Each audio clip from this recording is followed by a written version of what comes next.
Dostlar, bir daha salam. Aleyküm Futbol salam. komandaları logolarını təqdim edəcəyik. Ən çox loqonu tapan iştirakçı hədiyyələr qazanacaq. Bu oyundan unuttum. Futbol azar keçdiniz. Yok. Mən hə. Qətiyyən. Qətiyyən, sabit, daha potensialdır. Başladıq. İlk loqomuz. Uzadıram ki. Arsenal topçular da. Gözəl, Arsenal. Topçular da. Bayern München. Bavariya, nə tərsiniz? Söhbət edin. Tözülün. Yo, 50 çəkdə. Fenerbahçe. 3-0, yo, 50 çək, bir çox istədir. Yaxşı.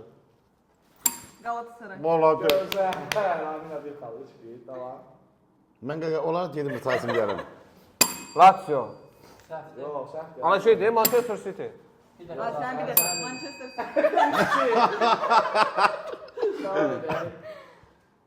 Milan. Ac Milan. Gözəl, 4-2. Real. Qarabağ. Ay yorum bırak. 5-2, Qarabağ, tamam edək. O elimde. Real mı? Real. Real, 500. Real Madrid. Juventus.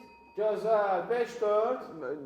Sən sabit qalib. Onda olmadı, dönün. 5, 4. Dedim o. Dedim.